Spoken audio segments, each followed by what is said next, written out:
Greetings, friends. You're all settling in.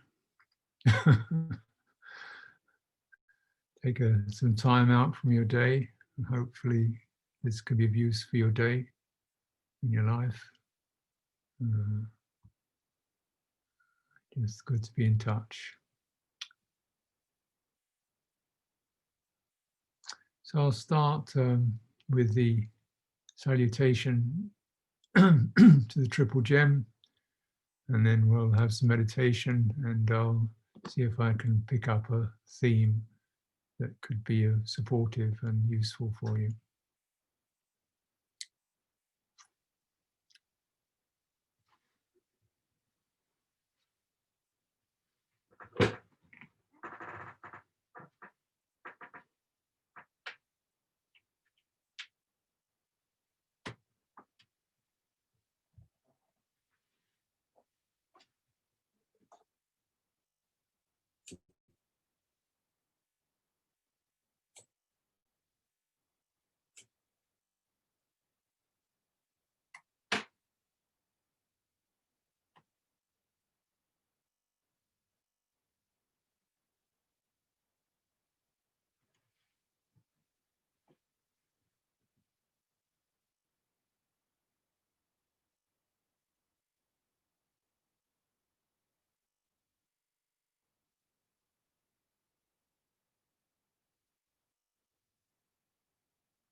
Supatipanno ya sambhagavado sāvaka sangho Namayam bhagavantang sadhammam sasangham Imehi sangarehi yadarahang aropitehi vipujayama Sadhu no bhande bhagava sujira parini utopi Bhajima janananangam manasa Ime zangaredo gandapana karavunde patigan hatu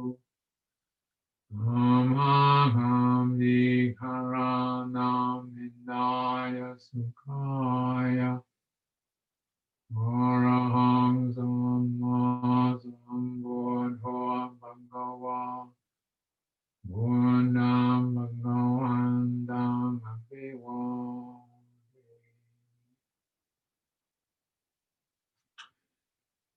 Swakado bhagavanta dhammo dhammam namasami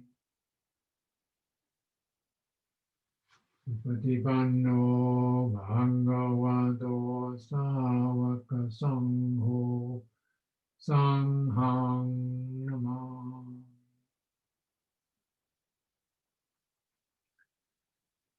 Namayam buddhassa bhagavato pupapakanamakarang roma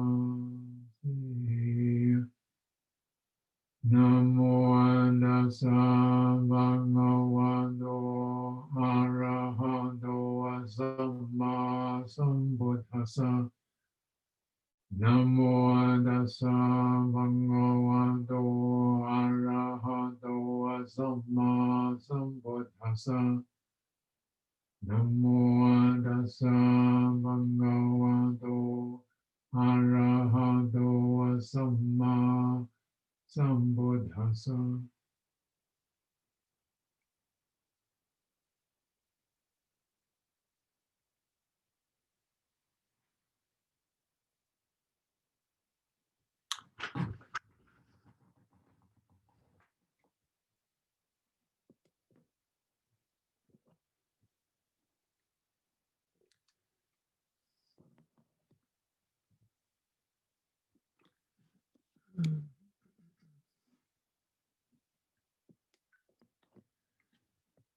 So today happens to be the Upasata day. For those of you who are not familiar with it, this means the day in the Buddhist lunar calendar, which is every 2 weeks. It's a full moon or a new moon. And these days are days that were, from time immemorial, were established for people to step back from their daily chores, daily round, and reflect upon the broader meaning of life, broader purpose, birth, death, liberation, where they're living in harmony with the cosmos, which was a sense of an integrated domain, which included life, psychology, and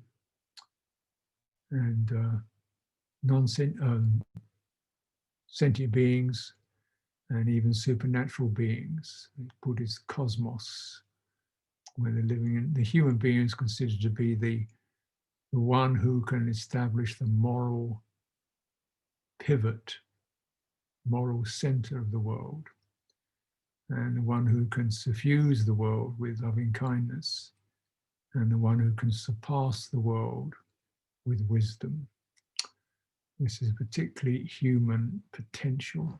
And the Upasata day was a day to recollect some of that potential, listen, consider, meditate, hear talks on it, and try to bring it up in one's own mind and heart, so that it establishes core values and even connects the essential energies in the cosmos that keep things in harmony.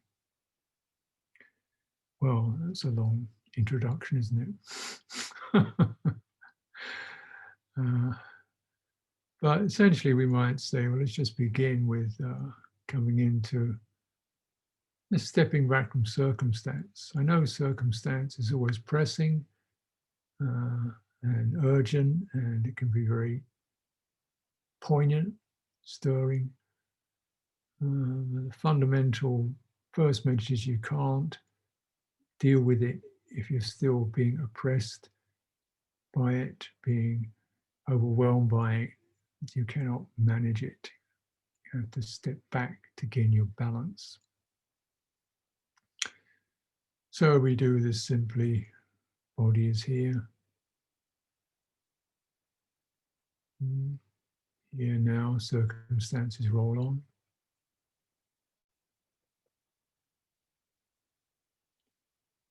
As we're aware of that, we are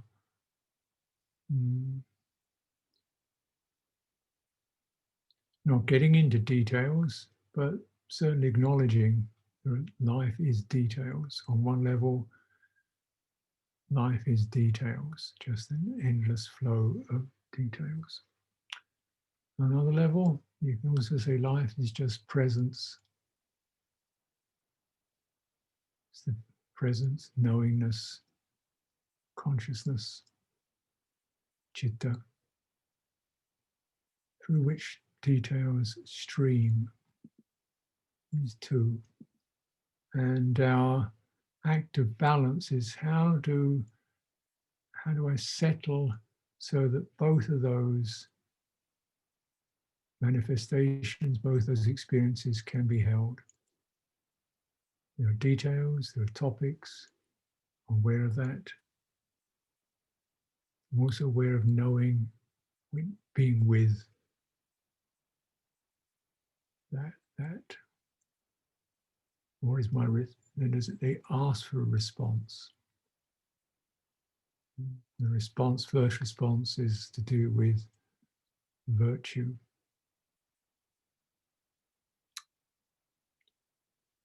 Harmlessness, non-violence, non-greed, non-deceit, non-intoxication.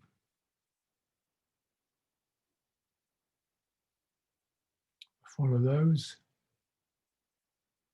I have that baseline. Whatever comes through from me through body, speech, or mind will be for the welfare of the cosmos. Whether individuals like it or not, that's their choice, but in terms of the cosmos, that's exactly sustaining, balanced, clear. And you know that because you know the effect it has in your own mind now. We have been foolish, heedless, careless in the past. Now you pick up the quality of virtue.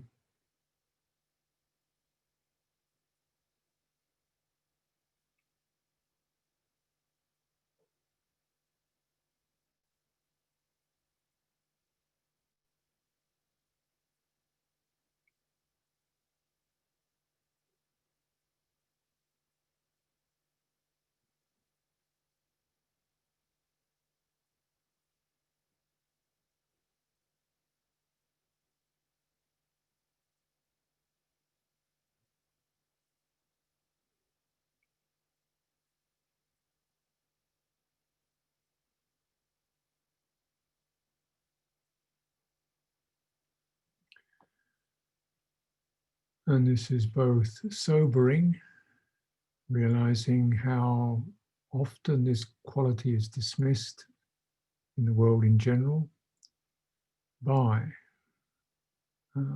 search for power, search for gratification, praise, gain.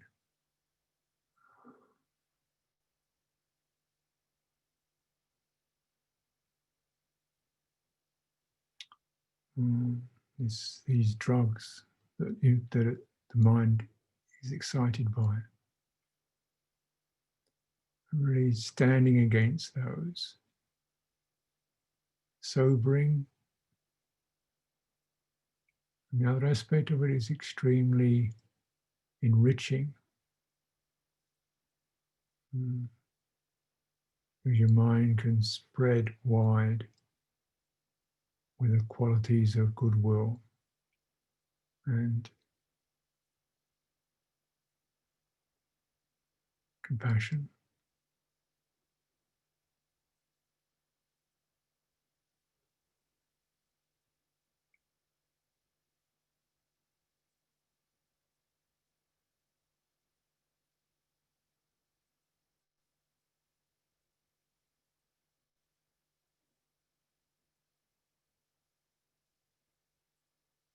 Let's touch into some of these themes.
And the aspiration, sankappa, may my heart, may my mind, may my spirit rise with these.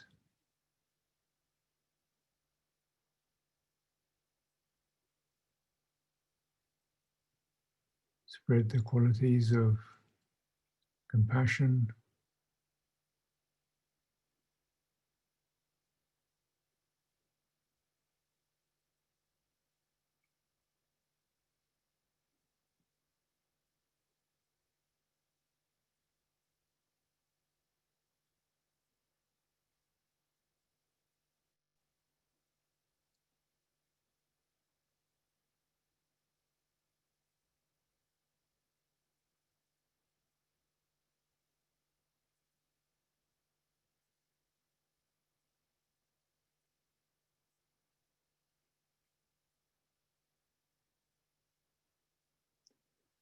and firm up its resistance to the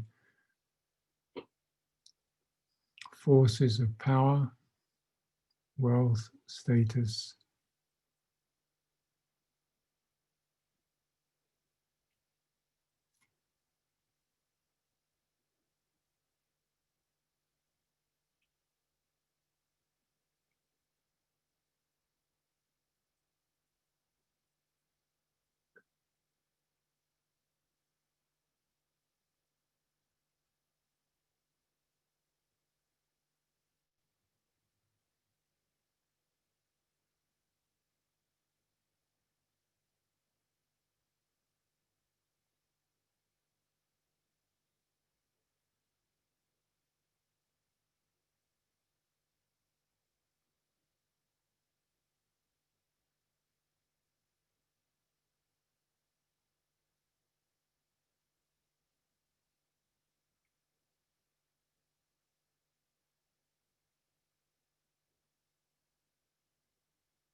and give yourself the time to linger in these qualities and receive the benefit of them. Receive the strengthening and the view, the perspective they afford you. This is your fundamental action, comes from this. Whatever other actions you undertake, they come based upon this center. The center of action is that which supports the cosmos as a whole, the world of beings and the world of sentiency.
Brahma Chaloka Dipati Sahampati Katanjali Anadiwaram Aya Chata Santida Sata Parajaka Jatika Dese tu Dhammang Anukampi Mang Hajang.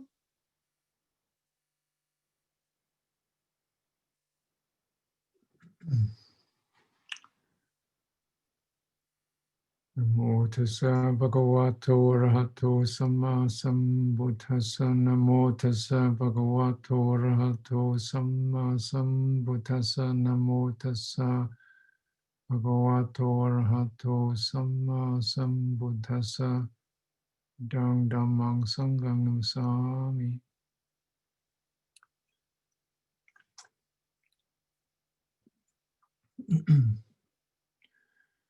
So in the attributes of the Buddha for the welfare of gods and humans,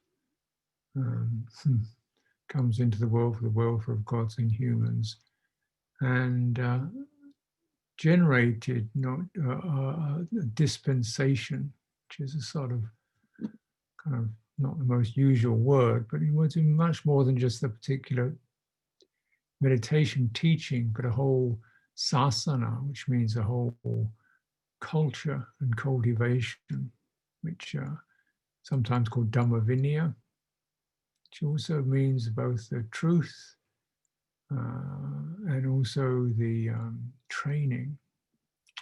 And one should undertake, recognize that these are two. The Buddha didn't teach Dhamma, he taught Dhamma Vinaya. And Vinaya often specifically can be seen to refer to the monastic training, because these were the people who most single-mindedly followed the Buddha and put everything else to one side. But it's actually, it's the essence of it, that which breaks up defilements, Vinaya. It's something that's applicable to all beings. The Buddha taught everyone. And it's about how we train ourselves. And it's always about how we train ourselves within a wider sphere than just our own, apparently our own individual minds, which again is another story, because what's so individual about it? Our minds are permeable, they're not really ours. They are subjective, and yet they're so much affected and conditioned by forces around us that, and through these we naturally affect others. So and the Vinaya is about an understanding of how that nature of mind, the nature of mind, is not contained within a person. A person is a series of forms that arise within the mind. Identification forms, karmic habits, repeated programs and behaviors that arise within the mind. The mind is bigger than the person. The citta is bigger than the person. The Buddha said, I can encompass the minds of others with my mind. So his mind can spread very wide, encompass the entire world with a heart of goodwill. We're very much encouraged to cultivate this sense of the encompassing, embracing mind. Two fundamental specific cultivations. This is cultivation of jhana, where the mind becomes extremely radiant. It's felt through the body. It's energies that can then move through into subtle levels of consciousness, pervading it with a bright, warm, uplifted energy. The other form of pervasion, suffusions, is fusions of loving kindness, compassion, gladness, appreciation, that is, and equanimity. This can suffuse the entire known experience. You could say cosmos, the known experience, direct, and that can obviously shift and change. But it's very much working in terms of fields, whole worlds, and wide expanses. Yeah? And similarly, the Buddha that you're training, in your actions, is within the field of, gods and humans.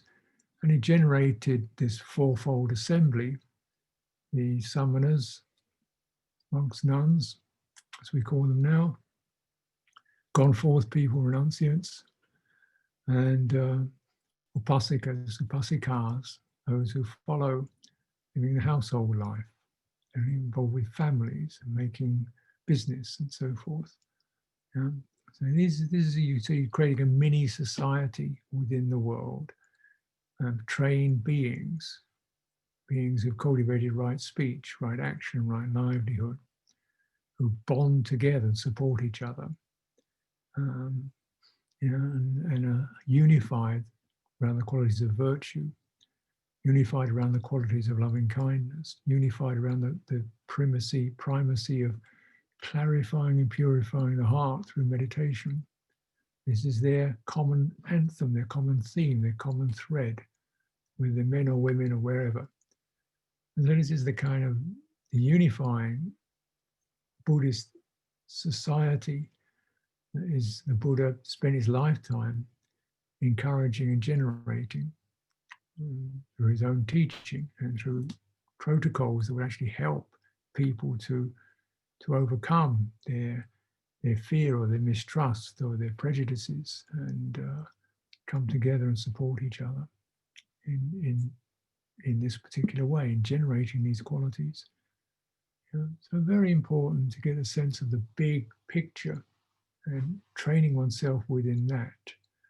It's both responsibilities, one's responsibilities as a samana, one's responsibilities as a, in wherever your walk of life is. And just to get that sense, because often the missing piece for practitioners is, maybe they can find some time to meditate, which is great. Sometimes it's extremely difficult to find that much time. There's a question here about a person dealing with their aging mother who needs a lot of care. The person themselves is getting very stressed. How do I get some space? I just really want to be on my own.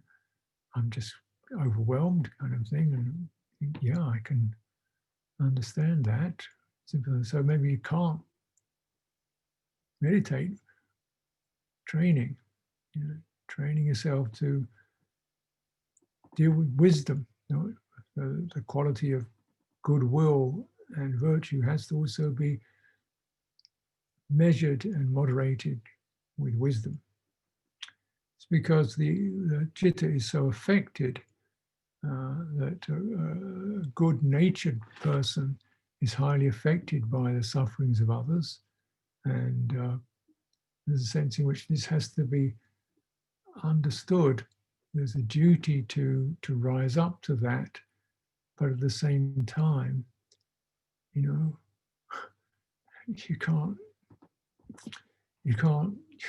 make it work.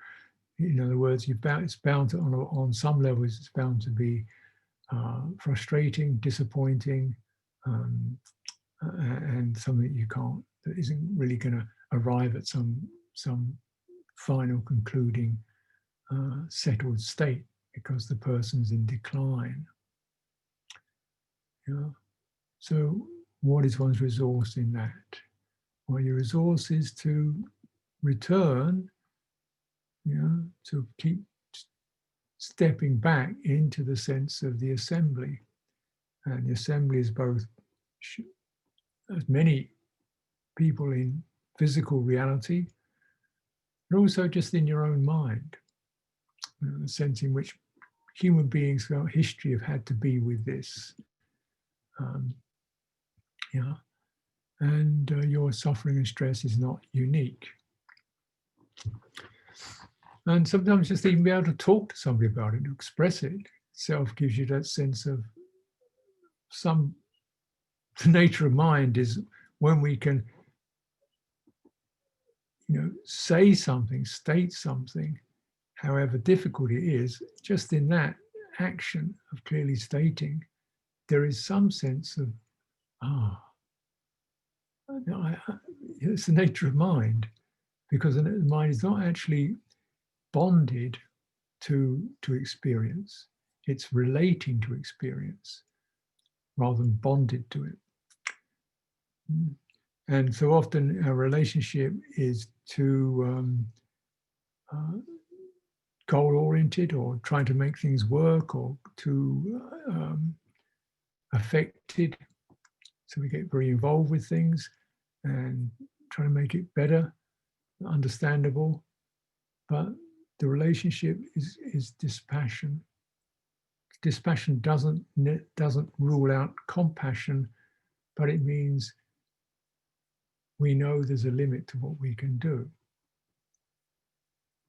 And we also know that if we're getting stressed out ourselves, then we're not able to fully serve and support others.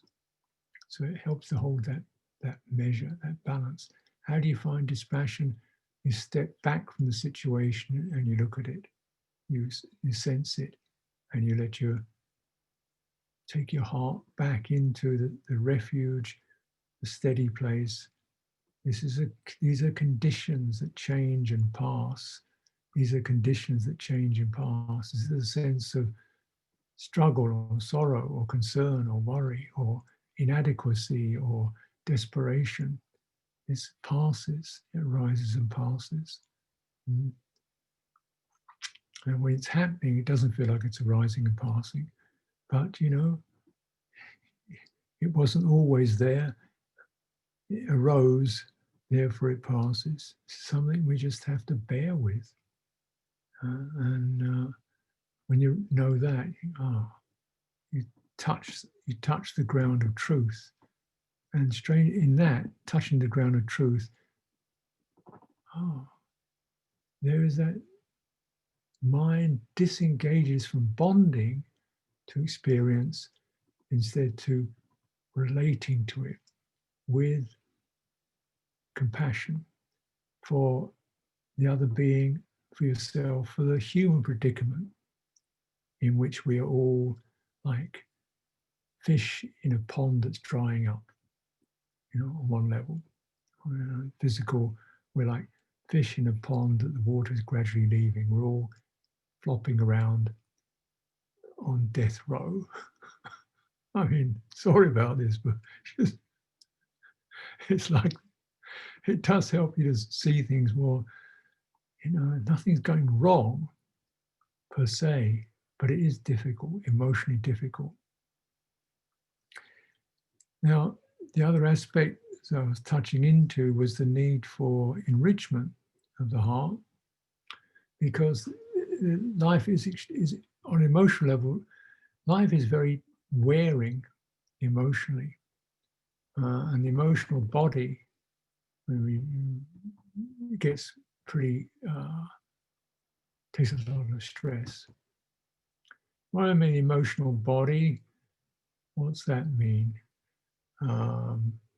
Like you have a physical body, obviously. We also have an emotional body, that is the body of your emotions. You know, so you feel a sense of, it gives you richness. It can be very warm and supportive and rich, and that's beautiful. It also be very stressed, angry, upset. So you need to care for the emotional body, because it's quite susceptible to passion and fear and rage and guilt. And so there's a sense of caring for your emotional body. And this is certainly what refuges and precepts are about. And Kalyanamitta, company of the wise, and just having a sense of, this is what you can do. Now, I'm just going to, sutta Paritta, one of the chants we do very common chant. And most of these are, we chant them in Pali, naturally, but this one has been translated to English. This is the Mangala Suta in English. And if you like, it's almost an outline of say Vinaya training for a layperson. Avoiding those of foolish ways, associating with the wise, and honoring those worthy of honor. These are the highest blessings. Living in places of suitable kinds with the fruits of past good deeds and guided by the rightful way. These are the highest blessings. Accomplished in learning and craftsman's skills with disciplined, highly trained, and speech that is true and pleasant to hear. These are the highest blessings. Providing for mother and father's support, cherishing family, and ways of work that harm no being. These are the highest blessings. Generosity and a righteous life, offering help to relatives and kin, and acting in ways that leave no blame. These are the highest blessings. Steadfast in restraint, shunning evil ways, avoiding intoxicants that dull the mind, being heedful with everything that arises. These are the highest blessings. Respectfulness, having a sense of respect, and being humble. Contentment and gratitude, and hearing the Dhamma frequently taught. These are the highest blessings. Patience and willingness to accept one's faults. Seeing venerated seekers of the truth and sharing often the words of Dhamma. These are the highest blessings. Ardent, committed to spiritual conduct, seeing for oneself the noble truths and the realization of Nibbana. These are the highest blessings. Whether in contact with the world, the mind remains unshaken, beyond all sorrow, spotless, secure. These are the highest blessings.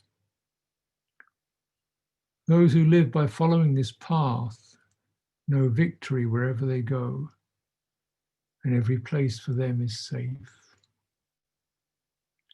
These are the highest blessings. It's a sketch, and you can see certain fundamental themes. This is from the Sutta Nipata, second chapter, fourth sutta, Mangala Suta, very common and renowned sutta, generally chanted in Pali. Term Mangala means a blessing. It also sometimes is translated as a kind of a sort of a subtle action. It's not action, it's a sense of, well, you could almost say sort of behind one's actions, the frame of reference that one uses for action. So, and just having this frame of reference, any of these, or all of them, or as many of them as are available, just having that to refer to rather than, the other things we call the world. Economy, politics. Yeah. And say, well, trying to find your way in that, trying to find yourself, trying to find stability and security in that is going to be difficult. But with these frames of reference, these reference points for one's world, one's actions, one's concerns, then you're going to find success, and you feel steady, stable, and you succeed. You succeed in what you can succeed in. And you'll feel a sense of security and stability, which is just a human need. Now, the world in general gives us a kind of security that is extremely fragile, because the job can crash, situation can suddenly change, and certainly this COVID thing has shaken everybody up in terms of what happened to all those premises of job, travel, employment, health, success, progress, things like this. Suddenly one virus and the whole broke down. But we could maintain associating with the wise and shunning the foolish. We could maintain cultivating careful speech. We could sustain humility and respect. We could sustain listening to Dhamma, right? So, what do you turn to? What's the real world that you turn to? And that turning to these frames of reference, then you can feel a sense of the security that the world can't give you. And clearly, we are often seeking security in that world. A good job, bank account, but how secure is that when it can just blow? But these are going to provide that. And certainly they're not just, they're sort of tethered to some particularly specific things, like craft of the heart. He mentions discipline, supreme discipline, having craftsman's skills. You all have some knowledge. We have the capacity for intelligence, clear thinking, service, and you can cultivate it, clearly think, act clearly, but then this is in tandem with cultivating skillful speech, endearing speech. So service and skillful speech are reference points to determine how what your world is going to be.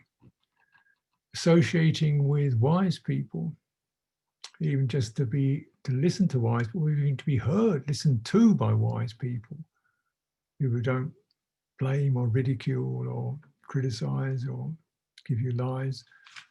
And this just to get some straightforward feedback, and also to see behavior modeled that you can follow, rather than crazy stuff that goes down. And when you get that, you're starting to train and grow in a certain way. Ways of work that harm no being.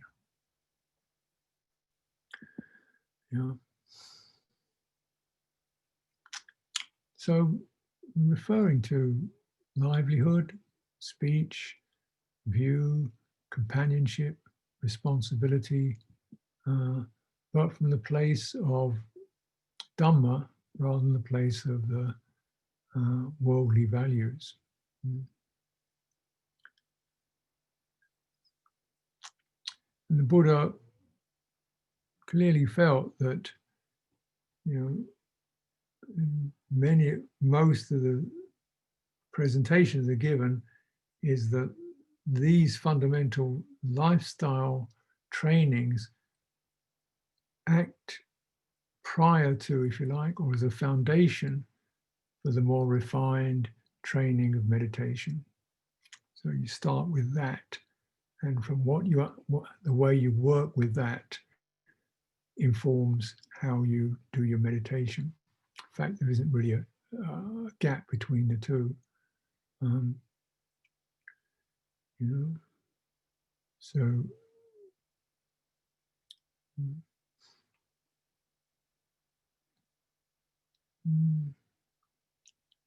So we have a sense of,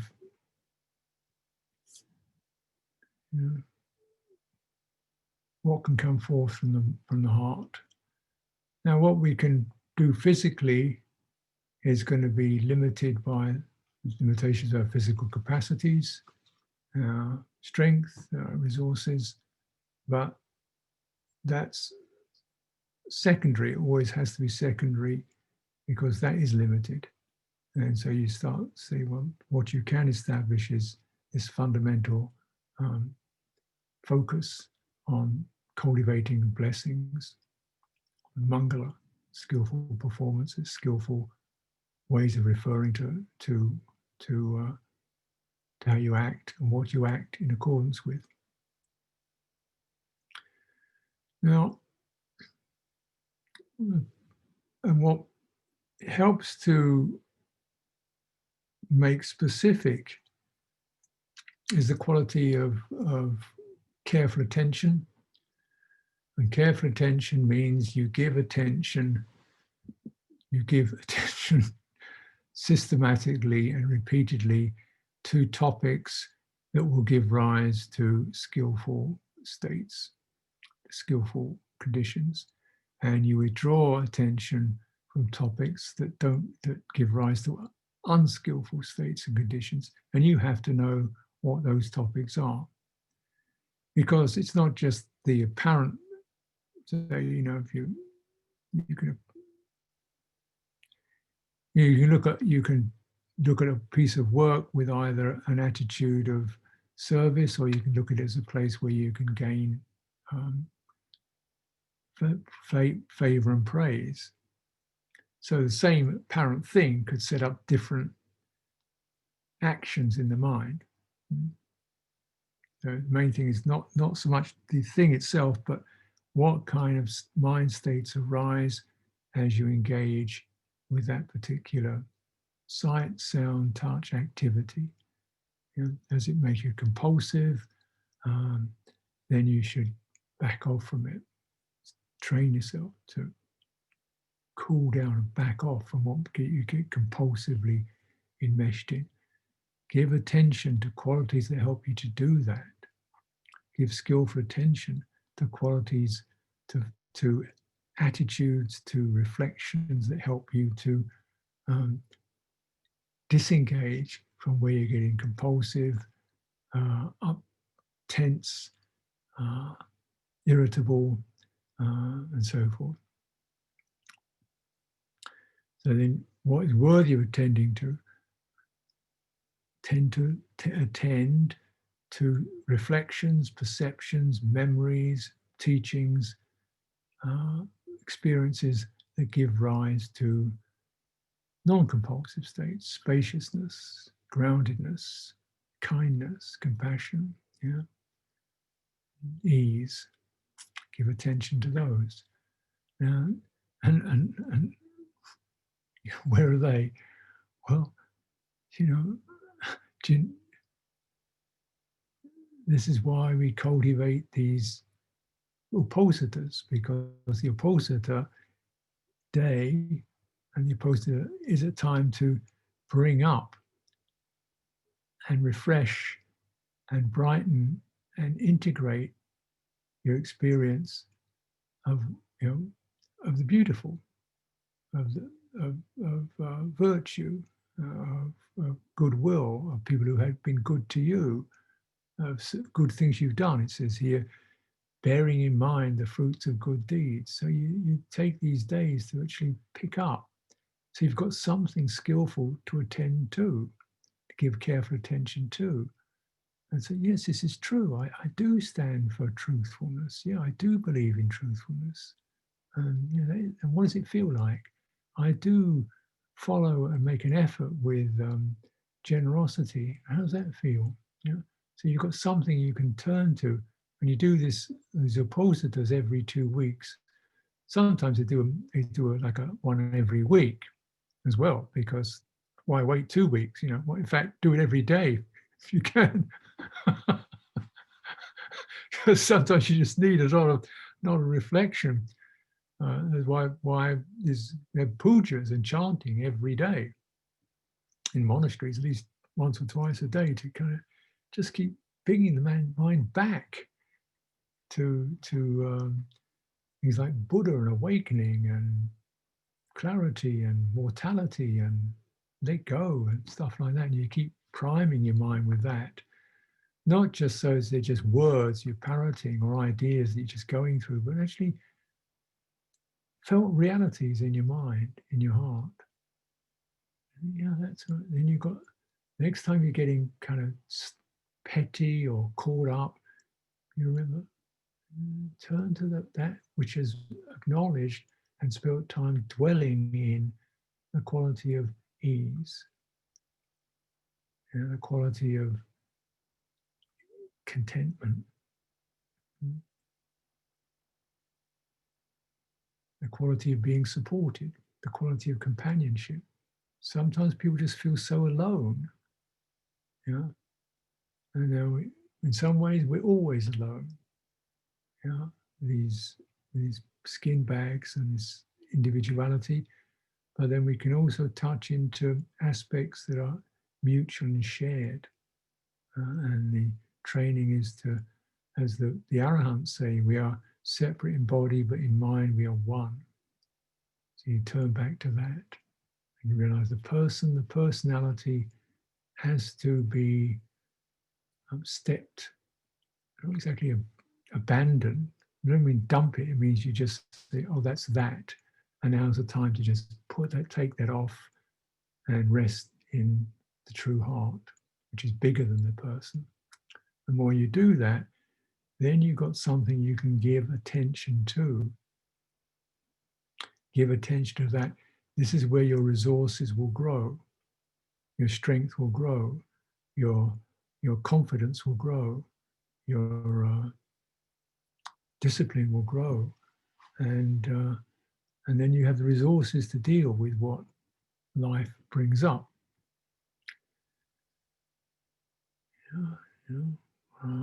It's like, so I do Qigong. You see, do Qigong every day. Well, no, I don't do it every day, but I should do it every day. And sometimes I do, but sometimes I don't.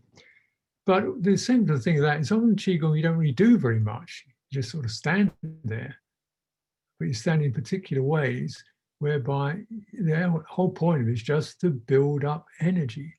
And you don't build it up by just, you stand in a particular way and energy begins to accumulate. Then you can use that energy to do what you need to do. Yeah, because you're invigorated, your system is cleaned, and energy channels are open. Well, the Apposita is rather like that. The Mangala, the occasion whereby you stand in your domain of truth and you let it just fill you up. And then you've got some resources, and then you can use them. But also before you use them, discern clearly, what the territory is, what is realized in the world of events.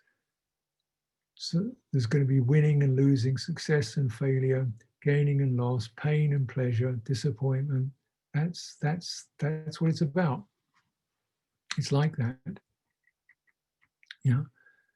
And how, as in the Mangala Suta, how to be in touch with the world without getting overwhelmed by it. Well, it's through developing these inner resources. And they're not just the things this is my meditation, and then go out and do whatever. The aim is to build up the energy and the clarity and the reference points, what restraint is about, what compassion is about, what understanding is about.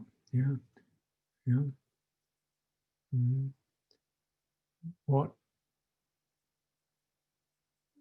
dukkha is about, the limitations of our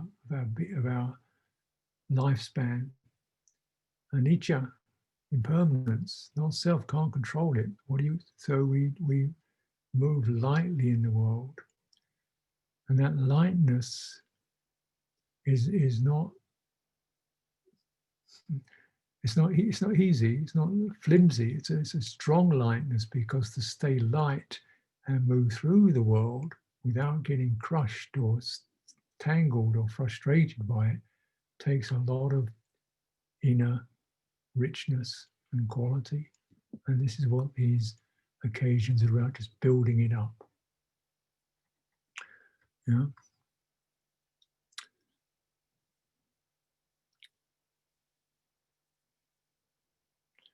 And the world or circumstances then act as your teacher. This is where I got impatient. This is where I lost my patience. Pick it up again. And you realize a lot of situations in life, they're almost like tests, and they're difficult. And I found, frankly, life to me is difficult. I mean, I'm not complaining, I'm just saying it's a constant meeting of, the broken, the things going out, the dukkha of existence, and meeting it. But, you can, so sometimes you don't feel you're doing very much, but you realize, I managed to let go of my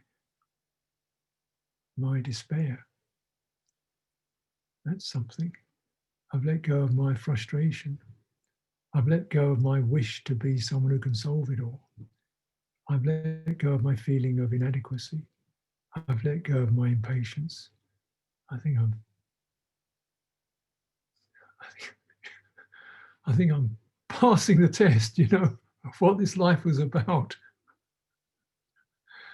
And then what less bowed down one is, then the more one has the capacity to apply oneself to purposefully to stress in the world.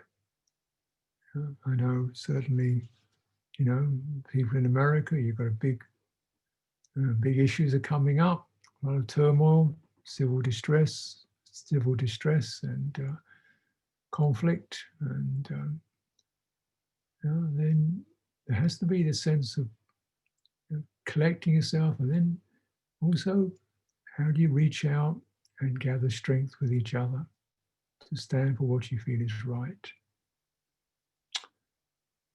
Well, I don't have the answers specifically, but I know the basic cookbook for where the strengths come from. And these are to be recollected so that you realize you just live righteously, and results, we know that we've lived righteously, lived rightly, did what we could. And that's all one could ever do. So I'll stop there for this evening. So the references, there was the Mangala Suta, which is Mangala, M-A-N-G-A-L-A, Mangala Suta. This is in the Sutta Nipata. And then the Uposatha, U-P-O-S-A-T-H-A, Uposatha. And it means something like the time when the divine power draws close to the human. You can consider the full and new moons were the times when the celestial energies drew close to the human realm. So it's particularly auspicious to practice or to cultivate or to attune to that time. It's a good way of looking at the calendar, isn't it? Rather than, well, it's 5th of March or it's Thursday and so forth. Just to think in terms of, having a calendar that's based on auspiciousness, right? Having auspicious occasions every 2 weeks, that's quite an interesting calendar. And why not make it that way? It's up to us. So I'll stop there for this evening, and hope there's something there you could pick up and use for further reflection. Anandamayang Dhammakataya Sadhukaranga Dhammase. Sadhu, sadhu, sadhu, anumodami.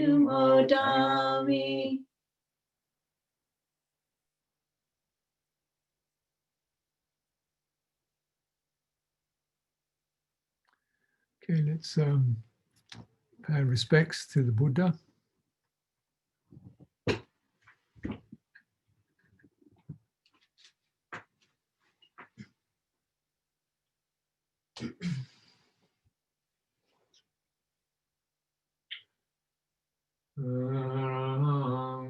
Samma sambuddho bhagava Buddham bhagavantang abhivademi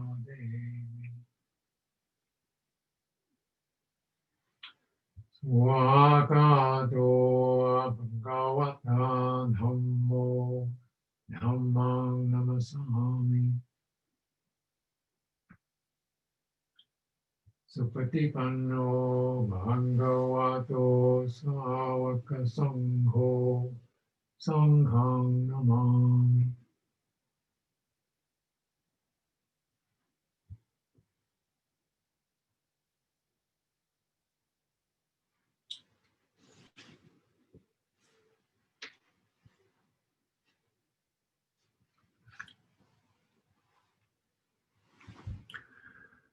Okay, so take care everyone and goodbye for now.